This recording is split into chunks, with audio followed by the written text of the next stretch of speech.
ترامیم کا معاملہ ہے، مولانا فضل الرحمان کے ایک ذمہ دارانہ کردار کی وجہ سے یہ فی الحال تو جو معاملہ ہے یہ ٹل گیا ہے. لگتا ہے کہ یہ ایس سی او تک جو ہے وہ کم از کم اب اس جانب نہیں ہوگی. یہ مولانا صاحب جو ڈرافٹ لے کے آ رہے ہیں اس کی کیا آپ حمایت کریں گے اور ان کا ساتھ دیں گے؟ وہ مولانا فضل الرحمان کہتے ہیں کہ پی ٹی آئی بھی میرے ساتھ ہے اور وہ بھی اس چیز پر اتفاق کرتے ہیں. جے یو آئی نے اپنا ڈرافٹ پی ٹی آئی سے شیئر کیا ہے، یہ مجھے پتہ ہے، اور جو اس میں انہوں نے تجاویز دی ہیں وہ اصل میں سیریس ریفارم کی تجاویز ہیں، جو ابھی تک بظاہر لگ رہا ہے مجھے. اس میں انہوں نے کہا ہے کہ فیڈرل شریعت کورٹ نہیں ہونی چاہیے، کانسٹیٹیوشن میں آپ بینچ بنا دیں، کانسٹیٹیوشن بینچ بنا دیں. اس کے بعد انہوں نے کہا کہ پارلیمانی کمیٹی کو اور جو ججز کمیٹی ہے اس کو اکٹھا کیا جانا چاہیے، پارلیمنٹ کا رول بڑھانا چاہیے ججز کی اپوائنٹمنٹ میں. وہ بھی بالکل صحیح بات ہے، لیکن بات صحیح ہے جس طرح اگر یہ سب کچھ فائز عیسیٰ صاحب نے کانسٹیٹیوشن کورٹ کا جج نہیں بننا تو اس گناہ بے لذت کا فائدہ کیا ہے؟ حکومت کیوں بنائے گی؟ پھر ایسے ہی چلتا رہے. سو مولانا فضل الرحمان کی تجاویز مجھے نہیں لگتا کہ حکومت کو پسند آئیں گی، اور حکومت کی تجاویز مولانا صاحب کو پسند نہیں آ رہی، اس لیے یہ کانسٹیٹیوشنل امینڈمنٹ ہونی نہیں. جب تک مولانا فضل الرحمان اس امینڈمنٹ کے خلاف ہے میرا نہیں خیال امینڈمنٹ ہو سکے. اور مولانا فضل الرحمان کو روند کے جانے کی اگر کوشش کی گئی تو اسلام آباد میں آپ نے دیکھا ہے کہ پی ٹی آئی نے بغیر لیڈرشپ کے پورا اسلام آباد جام کر دیا ہے. اگر مولانا پی ٹی آئی آپس میں مل گئے تو یہ تو پھر سارے جو ہے نا جہازوں پہ پھر نکلیں گے، اس کے بغیر تو نہیں نکلا. اور آج مجھے پتہ چلا ہے کہ 5 جو مختلف ہمارے جو چاروں ہائی کورٹس ہیں ان میں یہ ریٹ پٹیشنز جو ہیں، بلکہ 5 ہائی کورٹس میں یہ ریٹ پٹیشنز آئی ہیں آج کے جو امینڈمنٹس ہیں اس میں فوری امینڈمنٹ کے لیے جو ہے وہ اس کو روکا جائے. اور دوسرا یہ کہ جو 8 ہفتے کا کم از کم ڈرافٹ آپ پبلک کریں اور پھر 8 ہفتے کی اس پہ ڈیبیٹ کروائی جائے. یہ جو میں سمجھتا ہوں کہ بڑا جائز بات ہے، کیونکہ جو رول 21 ہے ہمارا اسمبلی کا وہ بھی یہ کہتا ہے کہ کوئی بھی اس طرح کا بل جب آئے گا تو کم از کم 8 ہفتے دیے جائیں گے اس کے اوپر ڈیبیٹ کے.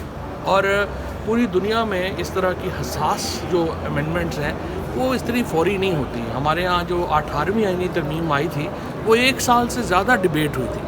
تو یہ تو آپ سٹرکچر ہلانے جا رہے ہیں پوری عدالت ہمارے آئین کا.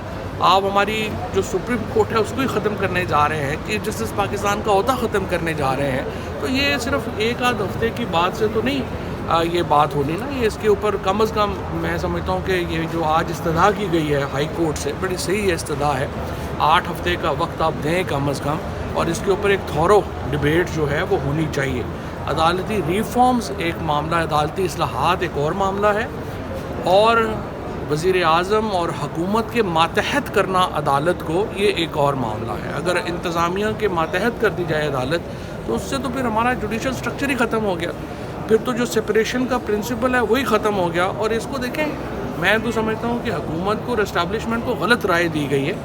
اگر یہ امینڈمنٹ آ بھی جاتی ہے تو اس کا مطلب یہ ہے کہ پہلے ہی آپ پاکستان ایک سیاسی عدم استحکام کا شکار ہے، جہاں پر پورا جو پی ٹی آئی جتنی جو بڑی سیاسی قوت ہے اس کو الیکشن میں دھاندلی سے باہر کیا گیا. اس کے نتیجے میں ایک سیاسی عدم استحکام ہے. اگر آپ وکیلوں کو اور ججوں کو بھی ایک چاہتے ہیں کہ وہ بھی تحریک شروع کریں تو وہ تحریک تو شروع ہونی ہے. اسلام آباد میں آپ نے کنونشن دیکھ لیا ہے، اب سندھ میں کنونشن ہونے جا رہا ہے. یہ تحریک لائرز موومنٹ نہیں رک سکتی اس امینڈمنٹ سے. یہ افتخار چودھری کی جو موومنٹ ہے وہ لوگ بھول جائیں گے. یہ بہت بڑی موومنٹ ہوگی، اور یہ میں سمجھتا ہوں کہ غلط مشورہ دیا گیا ہے حکومت کو اور اسٹیبلشمنٹ کو کہ اس سے استحکام آئے گا. سو میرے خیال میں آج جو پٹیشنز فائل ہوئی ہیں ان پہ ضرورت ہے کہ ہائی کورٹس ان پہ عمل کریں. 8 ہفتے کے لیے یہ پٹیشن جو ہے وہ فی الحال کانسٹیٹیوشنل امینڈمنٹ کا معاملہ روکا جائے. اس کے بعد بیٹھ کے ڈیبیٹ کر کے اس کو پھر آگے چلیں. امین الدین خان صاحب کو چیف جسٹس بنانے کی کچھ وزراء سوچ رہے ہیں، خبریں ایسی ہیں. دیکھیں، میرے خیال میں کوئی بھی آنریبل آدمی جو موجودہ ہے وہ تو بننا ہی نہیں چاہیے، اسے کانسٹیٹیوشن کورٹ کا عہدہ قبول ہی نہیں کرنا چاہیے. اور اگر ایسا کچھ ہوا تو پھر اس کے نتیجے میں دیکھیں بڑے ریزگنیشنز آئیں گے سپریم کورٹ سے بھی اور ہائی کورٹ سے بھی. کیونکہ میں جانتا ہوں بہت سارے جو ججز ہیں اور میرا ایک اس سسٹم کے اندر جو لوگ ہیں ان کے بھی میرے ہے جو میں سمجھتا ہوں کہ وہاں پہ کیا وائبس چل رہی ہیں. بہت بڑی ریزگنیشنز ہیں. اچھا فواد چودھری صاحب، ہم نے دیکھا کہ علی امین گنڈاپور پر کافی تنقید ہو رہی ہے. جو کال آف کیا احتجاج وہ کے پی ہاؤس چلے گئے، اس کے بعد اگلے دن پشاور پہنچ گئے. بہت تنقید ہو رہی ہے ود ان پارٹی بھی. دوسری طرف ڈیل کی خبریں بھی ہو رہی ہیں کہ شاید انہوں نے کوئی ڈیل کے نتیجے میں سب کچھ عمران خان کے ساتھ مشاورت کرنے کے بعد کیا. ایز اے سینئر پولیٹیشین کیا لگتا ہے یہ واقعی ڈیل ہوئی ہے کوئی؟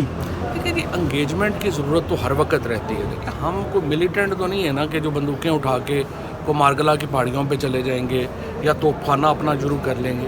تو انگیجمنٹ تو ہونی ہی چاہیے، اور اگر یہ علی امین گنڈاپور صاحب کی انگیجمنٹ ہوئی ہے تو وہ بالکل صحیح ہے. اور صرف یہ ہے کہ جو پارٹی ہے اس کو اپنے کارکنوں کو بطور چارہ تو استعمال نہیں کرنا نا. ان کو آپ اعتماد میں لے کے جو بھی کرنا ہے آگے بڑھے. عمران خان کی جو ملاقاتوں کے اوپر پابندی ہے یہ جب ہٹے گی تو پھر ہی یہ دھند بھی ہٹے گی، کیونکہ ابھی تک جب تک عمران خان کی ملاقاتوں پہ پابندی ہے اس سارے معاملے پہ ایک دھند چھائی ہوئی ہے. تو جب تک وہ خان صاحب پہ پابندی ہٹے گی اور وہ ان کی بات آئے گی پھر ہی پتہ چلے گا کہ حقیقت کیا ہے. کافی لیک آف لیڈرشپ دیکھی جا رہی ہے اس احتجاج کے بعد. لیڈرشپ بتایا جا رہا ہے کہ اس طریقے سے کام نہیں کر رہی. کیا آپ کو نہیں لگتا خان صاحب کو فیلڈنگ چینج کر دینی چاہیے؟ کوئی نہیں، لیڈرشپ تو ہے ہی نہیں نا، یہ تو فلرز ہیں. لیڈرشپ تو نہیں نا. یہ کوئی اچھا یوٹیوبر تھا وہ آ گیا ہے، کوئی اچھا ٹک ٹاکر تھا وہ آ گیا ہے. تو یہ سارے تو ابھی فلرز ہیں، اس کا ایشو نہیں ہے. لیڈرشپ نہیں ہے، پی ٹی آئی ہے اور کارکن ہے اور عمران خان ہے.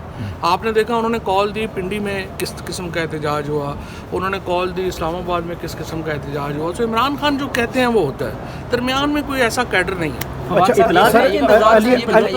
گنڈاپور نے جو 2 دنوں میں کہانی سنائی ہے ادھر اسمبلی میں، اس کہانی کے پیچھے جو چیزیں ہیں کیا وہ واقعی وہی چیزیں ہیں جو وہ بتا رہے ہیں، یا اس کے پیچھے کوئی اور حقائق ہیں، یا وہ جو ہے اپنے کارکنان کو اعتماد میں لے پائیں گے؟ نہیں، علی امین تو جلدی جو ہیں وہ ملینر ہونے والے ہیں، کیونکہ ان کی فلم جو ہے وہ تامل فلم نے انہوں نے خرید لی ہے پروڈیوسرز نے، اب اس پہ فلم بنے گی. انتظار حسین پنجوتا صاحب اطلاعات ہیں کہ جی میں نے ابھی پہلے بات کی ہے. سر آپ نے کہا کہ دھند چھائی ہوئی ہے، تو آپ کو ایسا لگتا نہیں کہ علی امین نے جو کیا ہے وہ دھند نہیں دھوڑ مٹی کارکنان پہ جم گئی ہے اور وہ پارٹی کی عادت سے متنفر ہو گئی؟ پتہ لگے گا نا. ابھی پہلے خان صاحب سے کہ جب تک بات نہیں آتی، ان کی اسٹیٹمنٹ نہیں آتی، یہ دھند جو ہے وہ ہٹ نہیں سکتی. تو ہم یہ بھی نہیں کہہ سکتے کہ علی امین نے کوئی اپنے طور پہ کیا ہے یا جو کچھ بھی ہوا ہے اس کے پیچھے کیا ہے. کہانی پوری سامنے تو آنے دینا. ابھی تو یہ ایک میں سمجھتا ہوں کہ فلم میں ٹوسٹ ہے. اچھا سر، یہ بتائیے گا سر، آپ نے کہا ہے لیڈرشپ نہیں ہے، لیڈرشپ بالکل نہیں ہے. سر اگر آپ وہاں پہ ہوتے تو آپ کا کیا سٹیپ ہوتا ہے یہاں پہ ایز اے لیڈر؟ اگر یہ جو پروٹیسٹ، پہلی بات تو یہ ہے کہ میں سمجھتا ہوں کہ اگر پی ٹی آئی کی لیڈرشپ ہوتی تو 9 فروری کو تحریک چلائی گئی ہوتی نا. 9 فروری وہ دن تھا جب کہ پی ٹی آئی کو تحریک چلانی چاہیے. اور جن لوگوں نے تحریک روکی 9 فروری کو اور کہا کہ پارلیمنٹ پہ رول ادا کریں، انہوں نے تو غداری کی ہے پی ٹی آئی سے. اگر اس دن کیا ہوتا، لیاقت چٹھا کا استعفیٰ آیا، یہاں ریزگنیشن کی لائن لگ جانی تھی اور یہ حکومت اس دن ہی نہ بنتی. اس کے بعد الائنس جو ہے وہ نہیں ہو سکا جو ہونا چاہیے تھا. سو باقی تو ٹھیک ہے، جو چل رہا ہے ابھی گزارا ہی چل رہا ہے نا، گزارا ہی کرنا ہے، گزارا کر رہے ہیں.